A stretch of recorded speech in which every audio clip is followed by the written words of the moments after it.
पिछली रिलेशनशिप में हमने कुछ पैटर्न्स डिस्कस किए जो कि दर्शाता है कि एक रिलेशनशिप शायद ख़राब होता जा रहा है। बट उससे पहले जो आपको करना है उस रिलेशनशिप में, ताकि आपने एक फेयर चांस दिया हो उस रिलेशनशिप को एक आखिरी बार के लिए, वो ये है कि जो दूसरा इंसान बोल रहा है क्या वो कर भी पा रहा है कि नहीं कर पा रहा है। वर्ड्स से ज़्यादा इंपॉर्टेंट है होता है एक्शन, राइट। ये हम सब ने सुना है।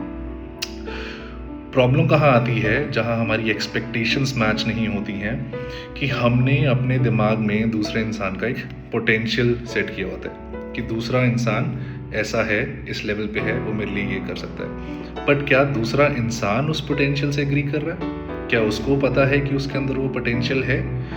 ये चीज़ है जो सब मिस कर रहे हैं आज के रिलेशनशिप में, और फिर हम डरते हैं उस रिलेशनशिप से बाहर निकलने के लिए। क्यों? क्योंकि हमने बहुत ज़्यादा इन्वेस्ट किया होता है, टाइम, समय, एफर्ट, फैमिली, प्यार। क्वेश्चन आता है फिर टॉलरेंस का कि जो हम टॉलरेट कर रहे हैं, क्या हम इस उम्मीद में टॉलरेट कर रहे हैं कि दूसरा इंसान चेंज हो जाएगा? नहीं।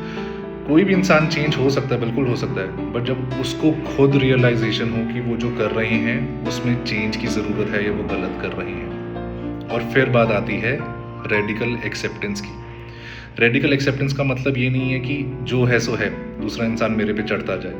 नहीं, रेडिकल एक्सेप्टेंस का मतलब ये है कि क्या हम इतना ज़्यादा तो नहीं चेंज कर रहे हैं दूसरे इंसान को कि हम अपनी विजन, अपनी क्लैरिटी भूल रहे हैं कि हम इस रिलेशनशिप में क्या दे रहे हैं और दूसरा इस रिलेशनशिप में क्या दे सकता है। वहाँ पे बात आती है कि कौन सी चीज़ें हैं जो हमें एडजस्ट कर लेनी चाहिए और कौन सी चीज़ें हैं जो नॉन निगोशिएबल होनी चाहिए, और वो दूसरा इंसान समझ पाए खुद से, बिना आपके थ्रू फोर्स किए।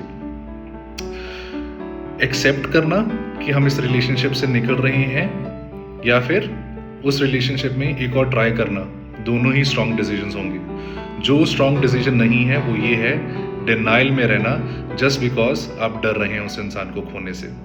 अगर आपको ये वीडियो में कुछ हेल्पफुल इन्फॉर्मेशन मिली हो तो प्लीज़ कमेंट करके बताइएगा, और मैं आपको 1-on-1 सेशंस भी प्रोवाइड कर सकता हूँ to help you further relationship को सॉल्व करने में या उसमें से निकलने के लिए। क्योंकि प्लीज़ याद रखिए, कोई भी इंसान परफेक्ट नहीं होता, कोई भी रिलेशनशिप परफेक्ट नहीं होता है। हमें बस इन सारी चीज़ों को फिगर आउट करके उनका आंसर ढूंढना होता है। Thank you.